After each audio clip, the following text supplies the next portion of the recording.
After watching season 4, episode 7 of From, I'm starting to wonder if we've been asking the wrong questions about FROMVILLE. Because throughout this episode, we repeatedly saw clues that seemed completely unrelated on the surface.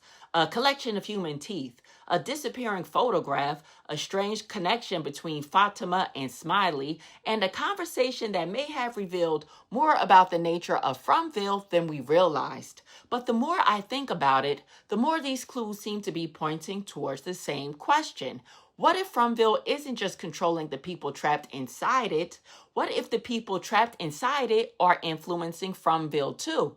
So today, I'm breaking down 5 clues that you probably missed. I'll also be discussing a few unanswered questions that I have and that I can't stop thinking about. But before we get started, let me introduce myself if you're new here. And if you're not new here, then welcome back. My name is Brandi, and I realize that you could be on any channel in the world, but you're right here with me, and I really do appreciate that. So before we get started, please go ahead and like this video. It really does help the channel out, and I greatly appreciate it. And also subscribe to the channel if you do enjoy watching TV show breakdowns. Now, clue number 1 is the totems failing to kill the monster. One of the biggest moments in episode 7 isn't just that the totems failed, it's what the failure accomplished. For the first time in 4 seasons, Boyd and Jade, they get the town on the same page. People are sharing information, comparing notes, and they're finally working together. Then Sophia seemingly sabotages the plan. Everything falls apart, the totems don't work, and Roger is revived. And suddenly the town has a reason to doubt. Because if Boyd and Jade were wrong about the totems, why would anyone trust the much bigger plan to enter the tunnels and recover the children's bones? The tunnel mission requires faith. It requires cooperation. It requires people putting their lives in each other's hands. But now the townspeople may start asking questions. Was Boyd wrong? Was Jade wrong? Should we even go into the tunnels at all? And that's why I think this clue is bigger than the failed totem test alone. The system didn't just stop the plan. The system successfully attacked their morale. Because the fastest way to stop a group from moving forward is to make them stop believing in each other, pit them against each other. So let me ask you this. Did the totems fail simply because they didn't work to kill the night creatures? Or did they fail because the town finally started working together? Maybe they failed simply because Sophia found a way to ruin the plan. Or maybe it's all of the above. And clue number 2 is Fatima's newfound ability. And one of the most exciting moments in this episode for me happened during the bus attack. Just as Smiley was about to kill Coach Kenny, Fatima sees through Smiley's eyes. And if you're anything like me, the first question that comes to mind is why now? Because we've never seen Fatima do this before. Not when she gave birth to Smiley, not when Smiley returned from the dead, not at any other point in this season did she have this ability, only now. And that's interesting because for most of the episode, Boyd, Jade, and others, they're discussing plans to enter the tunnels to properly bury the children's bones. In other words, they're preparing for what could be the most important mission we've seen in this entire series. And the man in yellow, aka Sophia, she knows about it because she was right there at the meeting taking it all in.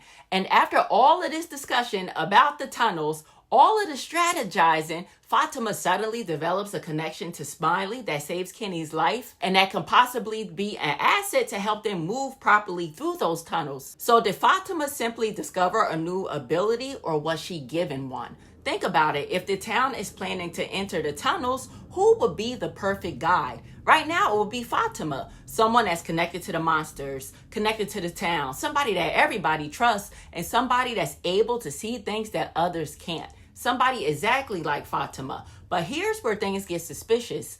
Fatima only uses this ability in this one case. We get a brief glimpse or two of her seeing Kenny through Smiley's eyes, and that's it. So are we supposed to believe that Fatima can now freely see Smiley whenever she wants? Or did the system show her exactly what it wanted her to see at the exact moment it wanted her to see it? Because those are 2 different possibilities. And if FROMVILLE has taught us anything, it's that information is rarely given away freely. If the town starts relying on Fatima's connection to Smiley during the tunnel mission, are they finally gaining an advantage over the system, or are they walking into a trap designed by the man in yellow himself? And that leads us to clue number 3, the teeth that Victor found.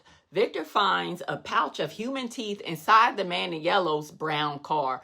And the pouch looked ancient to me, but we know that teeth keep showing up in From.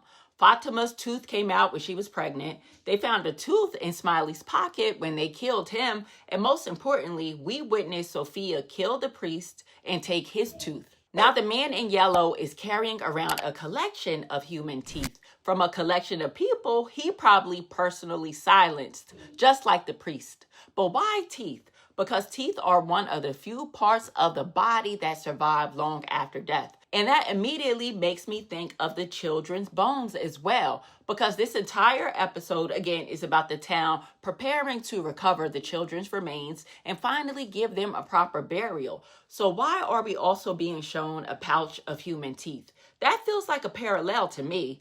And the townspeople are trying to recover the remains while the man in yellow is collecting remains. And if the children's bones need to be buried to help break the cycle, could the same be true for these teeth? And I know a lot of you are thinking that they're probably just trophies, but what if they aren't? What if they are unresolved remains that were never allowed to be laid to rest? And then there's one more detail. Victor is adamant about showing the teeth to Ethan, telling him that he needs to be prepared because Victor was once the child who survived when everyone else died. So is he preparing Ethan for the possibility that he may become the last survivor of this cycle too? Because if FROMVILLE is a cycle, then the children's bones and the man in yellow's teeth may represent two opposite forces. One is trying to put the past to rest, and the other may be preserving it. And see, the more I think about it, the teeth feel less like trophies and they feel more important. So overall, between the children's bones that need to be retrieved, the collection of adult molars, and also you add in the fact that Sophia used a fertilized egg to resurrect Roger, if you add those three together, episode 7 keeps connecting the power to physical remains. And clue number 4 is Jade and his makeshift tunnel project. Now, there was a conversation between Jade and Coach Kenny that I think most viewers will completely overlook. As they're preparing for their tunnel mission at the bar, Kenny asks a simple question. Why not just draw the map of the tunnels? And Jade responds by explaining that he works better spatially. Then he starts moving chess pieces through a model of the tunnels made from wires, and he says something that immediately caught my attention. If you visualize the dimension of what you're trying to create, right? The space you want to move through. But before Jade could finish his thought, Kenny cuts him off. And maybe that's nothing, but let me ask you this. Why are the writers reminding us that Jade built a quantum technology company right now? Because that's not new information. And if you notice, whenever Jade brings up his company, he's always cut off mid-sentence. But why bring it up again in an episode that's heavily focused on tunnels, navigation, and understanding of the physical layout of FROMVILLE? And why have him describe the process of visualizing a space you're trying to create? Not discover, create. That's a very interesting choice of words that Jade used, especially when a lot of us have spent time wondering whether FROMVILLE is a natural place, a supernatural place, or something constructed. Now, before anybody says I'm claiming Jade literally built FROMVILLE, I'm not. At least I don't think he did anything intentionally. But what if the reason Jade does understand this place better than anyone else is because the logic behind FROMVILLE is strangely similar to the logic behind the technology he spent his life creating? Maybe Jade did help design the framework that makes this place possible. Or maybe the writers were just using Jade having this conversation to show us how FROMVILLE actually was created. Who knows? But you all heard me say it before. I am suspicious of Jade. He is my favorite character, but I do think he has something to do with the creation of FROMVILLE. And I do think that is inadvertently, nothing that he did on purpose, but my guy Jade is suspicious and he's on the list. And clue number 5 is a pattern of people seemingly willing things into existence. Now, one of the questions I can't stop thinking about after episode 7 is whether certain people are FROMVILLE or doing more than just receiving information. What if they're creating it too? Let's think about Fatima for a minute. In the last few episodes, she created a golem out of mud. And if you think back to season 1, episode 7, when a colony house was invaded by monsters, Fatima did something almost magical as well. She used the talisman to protect her and Ellis in a closed room. And that had never been done before. And Ellis, he was even shocked. How do you know that was gonna work?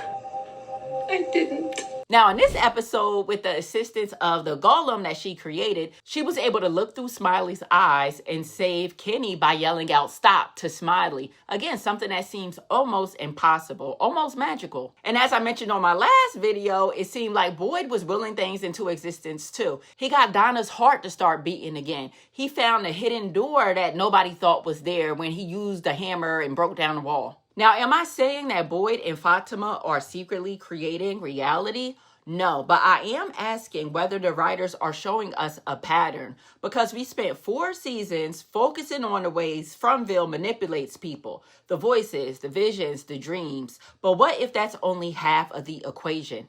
What if certain people can push back? What if belief, intention, or faith could influence the town too? And that brings me to something that Father Kotri once said before he passed. He mentioned that there were no Bibles whatsoever in FROMVILLE, not even one. And for a place that constantly tests people's faith, that's a very odd detail. Why remove the one object specifically designed to strengthen belief? Unless belief itself is dangerous, unless faith is a resource. Because if FROMVILLE can manipulate reality through fear, despair, and hopelessness, could some of the townspeople be manipulating it through hope, conviction, and belief? Maybe the real battle isn't between the townspeople and the monsters. Maybe it's a battle over who gets to shape reality itself. So again, was Fatima simply given a new reality? Or did she make something happen because in that moment, she refused to believe Kenny was supposed to die? Now we're moving on to the questions I have. Why did Kenny freeze up like that? We saw that Kenny, he stabbed the monster with the totem, but then he stood there and watched. And Boyd specifically told him, move fast and dirty, stab him and run. But he froze up, and I'm just curious if somehow Sophia was involved in that. But what was crazy too is that Kenny, he did redeem himself. My boy Kenny, that is. I'm so happy he didn't die, by the way. But when they were on top of the bus and I thought Kenny was finished, I love the way when Fatima looked through Smiley's eyes and she got Smiley to stop. I love the way Kenny tackled Smiley. But also, if you notice, when Smiley fell down, Fatima fell down too. So it makes me wonder, if Smiley gets hurt, will Fatima get hurt too? And my next question involves Henry. It's a question that I cannot shake. Can Henry be both a victim and a villain? Now, you all have heard me say it before that I am suspicious of Henry, and I suspect that he may have something to do with the creation of FROMVILLE. And I'm still suspicious of Henry, even though he's looking like a victim right now, especially after Jade asked him,